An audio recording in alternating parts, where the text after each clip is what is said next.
أعوذ بالله من الشيطان الرجيم. بسم الله الرحمن الرحيم. الرحمن علم القرآن خلق الإنسان علمه البيان.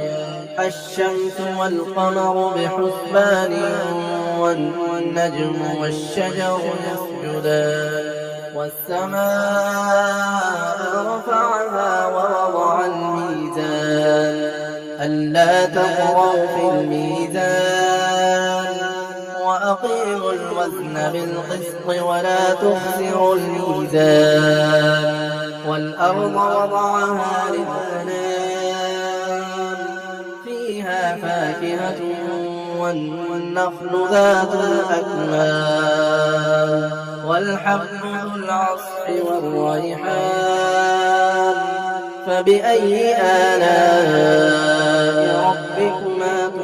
تكذبان خلق الإنسان من صلصال كالفخار وخلق الجان من مارج من نار فبأي آلاء ربكما تكذبان رب المشرقين ورب المغربين فبأي آلاء ربكما تكذبان مرج البحرين يلتقيان بينهما برزخ لا يبغيان فبأي آلاء ربكما تكذبان يخرج منهما اللؤلؤ والمرجان فبأي آلاء ربكما تكذبان وله الجوار المنشآت في البحر كالأعلام فبأي آلاء ربكما تكذبان كل من عليها فان ويبقى وجه ربك ذو الجلال والإكرام فبأي آلاء ربكما تكذبان يسأله من في السماوات والأرض كل يوم هو في شأن فبأي آلاء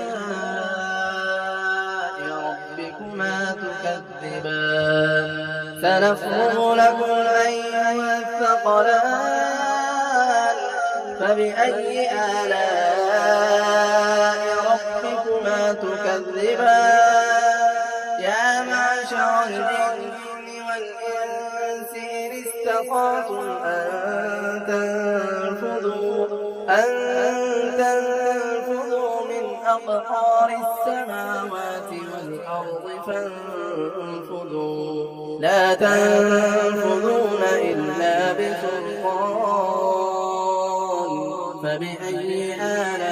آلاء ربكما تكذبان يرسل عليكما شواظ من نار ونحاس فلا تنتصران فبأي آلاء ربكما تكذبان فإذا انشقت السماء فكانت وردة كالدهان فبأي آلاء ربكما تكذبان فيومئذ لا يسأل عن ذنبه إنس ولا جان فبأي آلاء ربكما تكذبان يعرف المجرمون بسيماهم فيؤخذ بالنواصي والأقدام فبأي آلاء ربكما تكذبان هذه جهنم التي يكذب بها المجرمون يطوفون بينها وبين حميم آن فبأي آلاء ربكما تكذبان ولمن خاف مقام ربه جنتان فبأي آلاء ربكما تكذبان ذواتا أفنان فبأي آلاء ربكما تكذبان فيهما عينان تجريان فبأي آلاء ربكما تكذبان فيهما من كل فاكهة زوجان فبأي آلاء ربكما تكذبان متكئين على فرش بطائنها من استبرق وجنى الجنتين دان فبأي آلاء ربكما تكذبان فيهن قاصرات الطرف لم يطمثهن إنس قبلهم ولا جان فبأي آلاء ربكما تكذبان كأنهن الياقوت والمرجان فبأي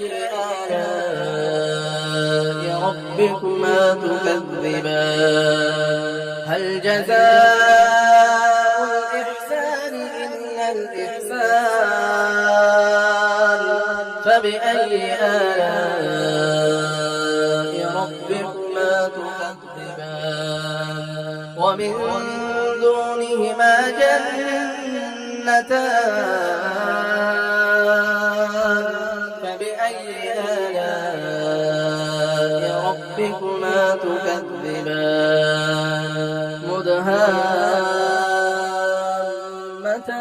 مدهامتان فبأي آلاء ربكما تكذبان فيهما عينان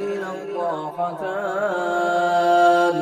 فبأي آلاء ربكما تكذبان فيهما فاكهة ونخل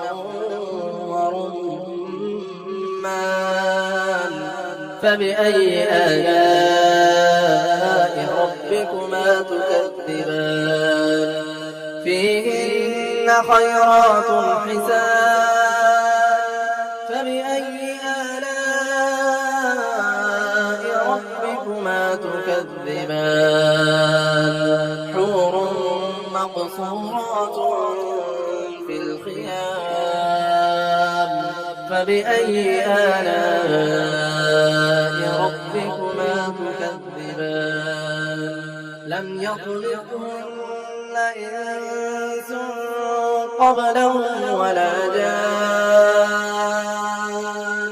فبأي آلاء ربكما تكذبان متكئين على رفرف خضر وعبقري حسان فبأي آلاء ربكما تكذبان تبارك اسم ربك ذي الجلال والإكرام